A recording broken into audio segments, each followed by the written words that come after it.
प्रिय मित्रों, सबरी एक भील सरदार की बेटी थी। वह 6 साल की आयु में उसके पिता ने उसके विवाह की तैयारी की। जब सबरी को पता चला कि उसके विवाह में बेजुबान निर्दोष पशुओं की बलि दी जाएगी तो उसका मन दुखी हो गया और वह घर छोड़कर मतंग ऋषि के आश्रम में पहुंच गई। मतंग ऋषि को सबरी ने अपनी कहानी रो रो कर सुनाई। ऋषि ने सबरी को सांत्वना दी और कहा, तुम इस आश्रम में रहो, जब भगवान राम अवतार लेंगे तो यहाँ जरूर आएंगे और तुम्हें दर्शन होंगे। उस दिन से सबरी रोज सुबह झाड़ू बुहारू करती, भूमि लिपती और रास्ते में फूल बिछा देती। न जाने प्रभु श्री राम कब आ जाए। सबरी सुबह से शाम तक राम की प्रतीक्षा करती।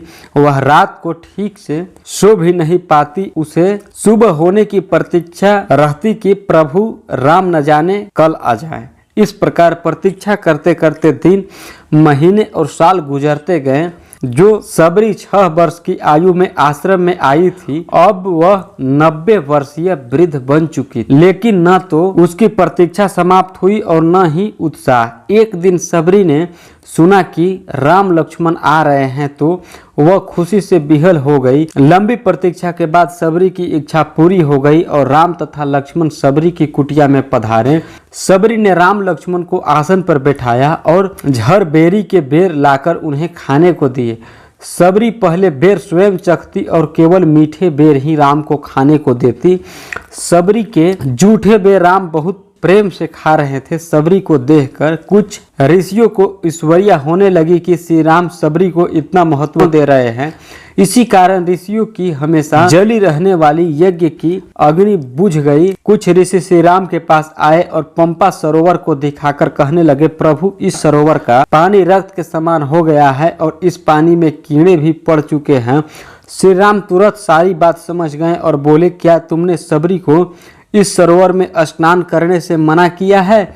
ऋषि बोले, प्रभु, यह अशुद्ध है, इसीलिए यह इस सरोवर के जल में स्नान नहीं कर सकती। प्रभु राम ने कहा, इसीलिए इस सरोवर के जल में कीड़े पड़ गए हैं।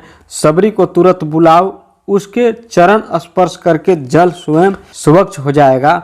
श्री राम की भक्ति के कारण ही सबरी के चरण स्पर्श करने से सरोवर का जल स्वच्छ हो गया और ऋषियों के यज्ञ की अग्नि भी प्रज्वलित हो गई।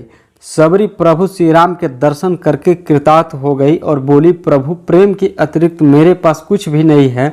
कृपया मुझे निष्कपट, सरल और निश्चल भक्ति का वर प्रदान कीजिए। भगवान श्री राम ने सबरी की भक्ति से प्रसन्न होकर उसे योगियों के लिए भी दुर्लभ गति प्रदान की। दुष्ट रावण द्वारा सीता जी को ले जाते हुए जटायु ने देख लिया था और वह उन्हें रावण से छुड़ाने का प्रयास करने लगा, परंतु शक्तिशाली रावण आगे जटायु की एक न चली और वह रावण से युद्ध करते हुए घायल होकर पृथ्वी पर गिर पड़ा।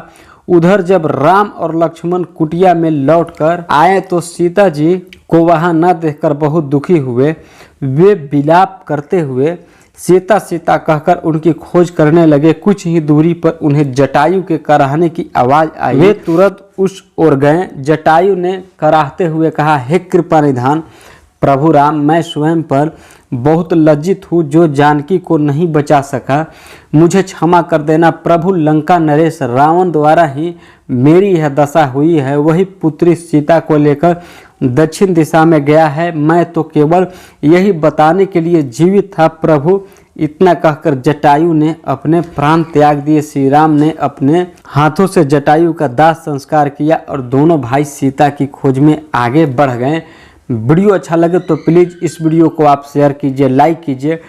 चैनल को आप हमारे जरूर सब्सक्राइब कीजिए, क्योंकि सनातन धर्म से जुड़ी हुई ऐसे रोचक जानकारी इस चैनल पे हमेशा हम लाते रहते हैं। मिलते हैं एक रोचक कहानी के साथ, तब तक हर हर महादेव।